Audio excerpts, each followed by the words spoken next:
This is what the sovereign Lord showed me. He was preparing swarms of locusts after the king's share had been harvested, and just as the late crops were coming up. When they had stripped the land clean, I cried out, "Sovereign Lord, forgive! How can Jacob survive? He is so small." So the Lord relented. This will not happen. The Lord said, "This is what the sovereign Lord showed me." The sovereign Lord was calling for judgment by fire. It dried up the great deep and devoured the land. Then I cried out, "Sovereign Lord, I beg you, stop! How can Jacob survive? He is so small." So the Lord relented. This will not happen either. The sovereign Lord said, "This is what he showed me." The Lord was standing by a wall that had been built true to plumb, with a plumb line in his hand, and the Lord asked me, What do you see, Amos?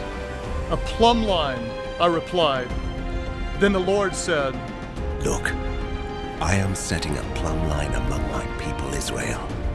I will spare them no longer. The high places of Isaac will be destroyed, and the sanctuaries of Israel will be ruined. With my sword, I will rise against the house of Jeroboam. Then Amaziah, the priest of Bethel, sent a message to Jeroboam, king of Israel. Amos is raising a conspiracy against you in the very heart of Israel. The land cannot bear all his words, for this is what Amos is saying. "Jeroboam will die by the sword, and Israel will surely go into exile away from their native land." Then Amaziah said to Amos, Get out, you seer! Go back to the land of Judah. Earn your bread there and do your prophesying there. Don't prophesy anymore at Bethel, because this is the king's sanctuary and the temple of the kingdom. Amos answered Amaziah, "I was neither a prophet nor the son of a prophet, but I was a shepherd, and I also took care of sycamore fig trees. But the Lord took me from tending the flock and said to me, 'Go prophesy to my people Israel.' Now then, hear the word of the Lord.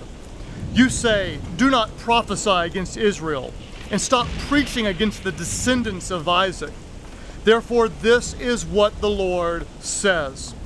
Your wife will become a prostitute in the city, and your sons and daughters will fall by the sword.